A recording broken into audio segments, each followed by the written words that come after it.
Hey everybody, welcome back. It's great to have you here. I'm with the Dr. Coolcat team, and today, oh man, we are gonna power up your GED skills. I've got one simple but seriously powerful trick for the RLA section that could honestly make all the difference. You ready? Let's dive in. All right, let's kick things off with an idea that might just flip everything you think you know about reading tests. Get this, even if you know the topic, your background facts can cost you. Yeah, you heard that right. It sounds crazy, but on the GED, your biggest strength, all that stuff you already know, can actually be your #1 enemy. So how is that even possible? Well, we're about to break it all down. And that really brings us to the heart of the matter, the main event on the RLA test. It's basically a battle between your brain and the passage. You've got this constant tug-of-war going on between what you think is true about a topic and what the words on the screen actually say. And trust me, that is the sneaky opponent you really need to be ready for. So what do we do about it? Here it is, the golden rule. You need to burn this into your brain. If the test didn't say it, don't choose it. It's that simple. Remember, the RLA section isn't a quiz about your life knowledge or what you learned in history class. Nope, it's only testing one thing. Can you understand the specific text they put right in front of you? Now here's the thing. The people who make these tests, they're smart.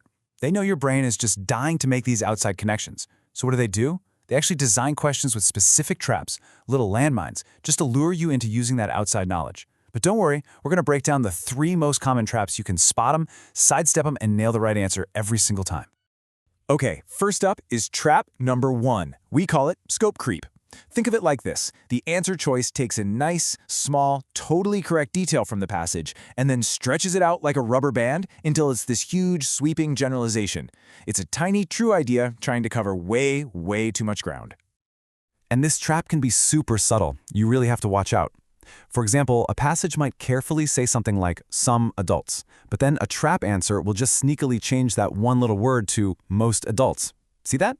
That single jump from some to most, that's scope creep in action, and that's what makes the answer flat out wrong. All right, on to trap number 2, absolute language. You got to keep your eyes peeled for these extreme all or nothing words. You know the ones, always, never, all, only. When you see these, a little alarm should go off in your head, because these are major red flags. Why? Because think about it. It's almost impossible for a short little passage to prove something is true 100% of the time. Here's a classic example. The passage might say something can reduce a problem. See, can is just a possibility. But the trap answer will twist it and claim it always reduces it. It's a subtle shift, but it's massive. It goes from a maybe to a certainty, and that's a huge overstatement that the passage just doesn't support. And now, for the sneakiest, most deceptive trap of them all. We call it the world knowledge override. This is when an answer choice is a statement that you know is true in the real world. It just feels right, it makes perfect sense. But, and this is everything right here, that fact is nowhere to be found in the passage. The test is literally using your own intelligence against you. So tricky. So here's a really powerful way to think about this. I want you to imagine that every single passage is a closed box. For any question they ask you, all the evidence you need, the only evidence you're allowed to touch, is inside that box. The second you have to reach outside that box, into your own memory, to justify an answer, you've fallen for the trap. Stay inside the box. Okay, so we've identified the enemy, right? We know the traps. The good news? We have a simple, powerful 2-step superpower you can use to fight back. This is your secret weapon for dismantling those tricky questions and finding the right answer with total confidence. So what is it? Here we go. Step 1 is what we call the line lock. You physically find and underline the exact words in the passage that prove your answer. Lock it in. Then, step 2, you run a mismatch test. You compare what you underlined, your proof, directly to the answer choice. If even one word in that answer, like most or always, goes beyond what you underlined, it's a mismatch. Get rid of it. This system forces every single answer to come straight from the text, no exceptions. All right, enough talk. Theory time is over. The best way to learn this stuff is to actually do it, right? So let's run a little training simulation together.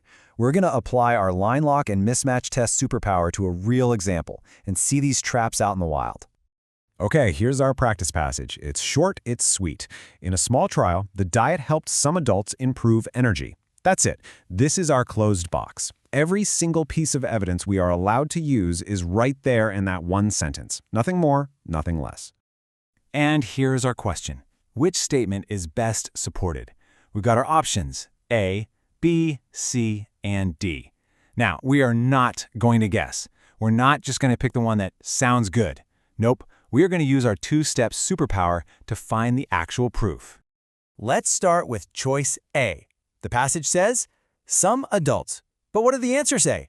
Most adults. Ding, ding, ding. That's a clear mismatch. That is our classic scope creep trap. So A is out. See ya. Okay, how about choice C? Is the only way to improve energy. Oof, that extreme word right there, only? Let's look back at our passage. Does it say anything to support the idea that this is the one and only way?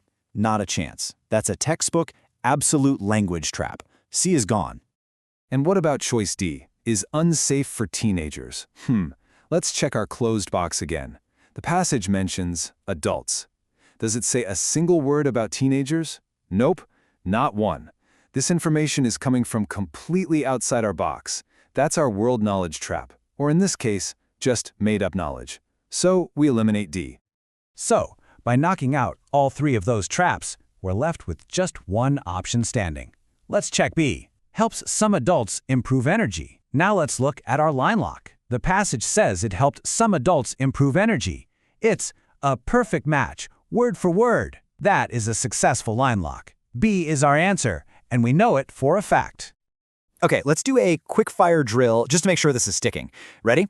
If a passage says a museum may extend its hours, but an answer choice says it will extend them, is that a match or is it a mismatch? What do you think?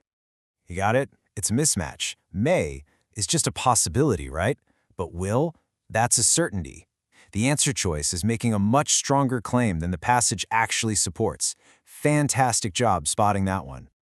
All right, you've trained with me, you've seen the traps in action. Now it is time for your final challenge. You're up. Here's the passage. The new city park includes a playground suitable for young children. Simple enough. Now, which of these three statements is best supported by that one sentence? Take a second, read them carefully. Don't forget the process. Use your line lock, find the direct word-for-word evidence, then run that mismatch test to eliminate the fakes. You've got the tools. Now it's your turn to solve it. And hey, I really want to see you put this into practice. So drop your answer down in the comments below. Tell me if you picked A, B, or C. But even more important than that, tell me which traps you spotted in the two wrong answers. I want to see those skills in action. And of course, if this explainer helped you power up, do us a favor and hit that like button, and definitely subscribe to Dr. Coolcat for more GED strategies just like this one. You all did great work today, and we'll see you next time.